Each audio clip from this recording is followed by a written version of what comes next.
Today I'm going to do a quick little video on colloids.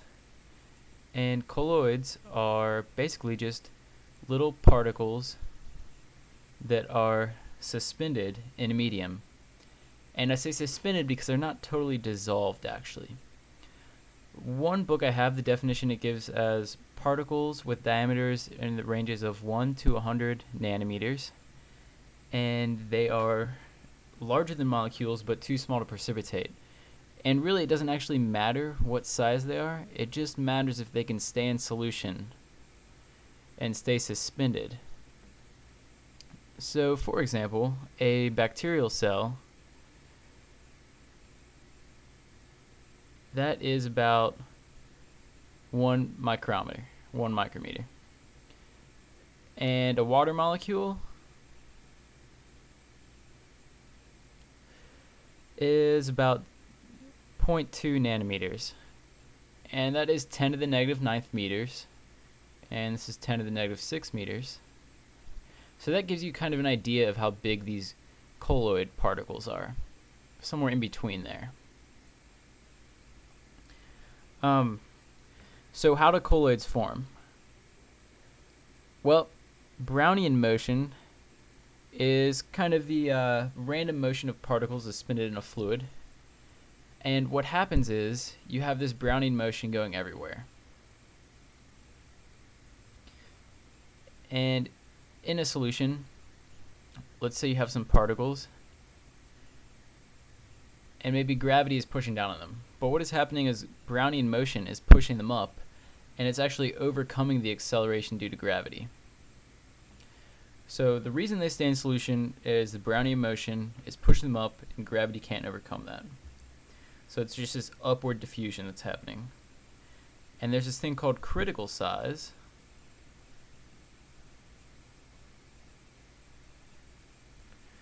And below that, a particle will not settle out of solution. So below this critical size,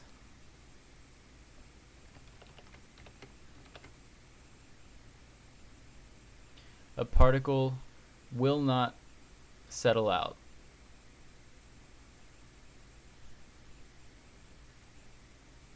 Okay, sorry about that horrible handwriting.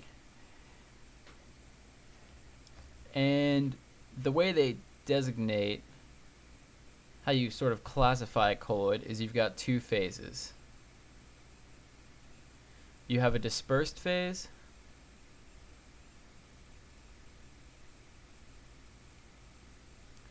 and you have a continuous phase.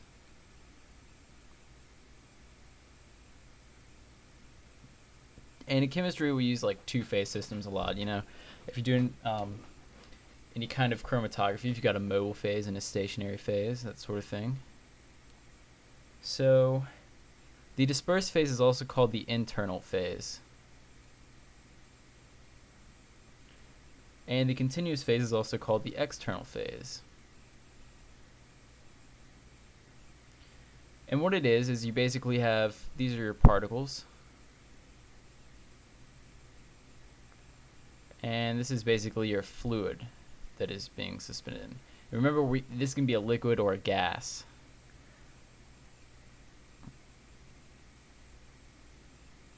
Okay. So,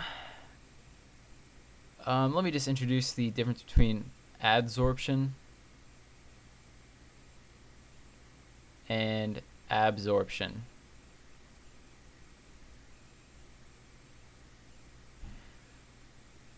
And the way we're going to talk about this is, when you're thinking of colloid particles, if it's adsorbing a liquid, that liquid is just attaching itself to the surface of the colloid. But if something is being absorbed, it's actually going into the volume of the substance. So that's a key thing. And when we're talking about colloids especially, we're talking about adsorption. So, and then I'm going to introduce two more definitions. We have lyophilic systems and lyephobic systems. So lyophilic means that that colloid is going to adsorb that solvent or that fluid rather. So remember, what it's going to be is the internal phase is going to adsorb the external phase. Remember, the internal phase is the particle, and this is not going to adsorb the external phase. Okay, so lyephobic and lyophilic. And those are pretty easy to remember because I'm sure you know what lyophilic and philic and phobic means. Loving and hating. So let's talk about the dahl effect really quick. And the dahl effect basically just says that if you have a colloid system, the turbidity from the diffusion, it causes light to be seen as it goes through it. And actually what it means is the light is going to scatter. So I think everybody has seen a searchlight on a nice hazy day or a night. Smoke, you can see it actually. And then when it hits the cloud, you can see it up there at the top too. Okay. And so some examples are emulsions. This is a specific type of colloid system. And an emulsion is when both phases are liquids. So both phases are liquids. And the thing about this is, you automatically know this is a lyophobic situation. Because if it was miscible, if these two liquids were miscible, they would be in solution. They would not be in a colloid system. And actually these are called sols. That's kind of an old term, but that's a colloid solution.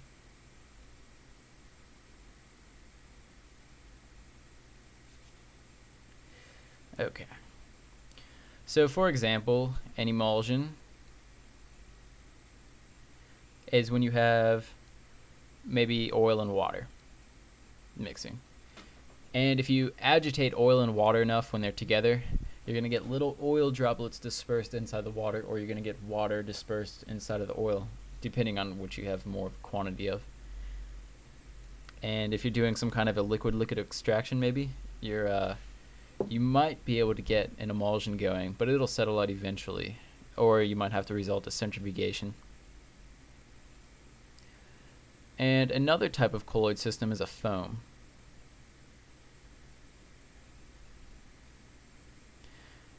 A foam is when you have a gas in a liquid or a solid. So you actually have a gas trapped inside of a liquid or solid phase, or like they do in industrial processes, you shoot air inside of a liquid and you harden it, and it turns into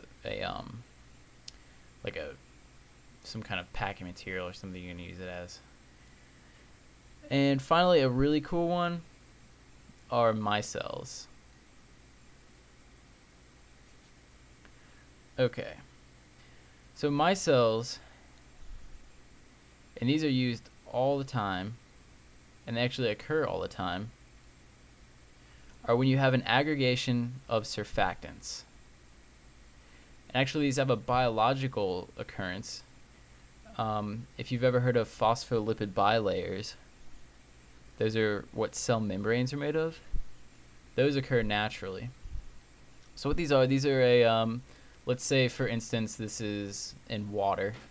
These are your surfactants, and remember surfactants are just like soaps. So maybe this is sodium dodecyl sulfate or something, SDS.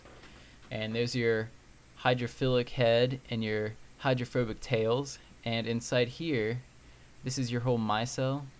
So out here is your water, and then here this is kind of insulated from water. And a cool thing they can do with micelles is you can actually use this to emulsify insoluble compounds in, so they get stuck in here.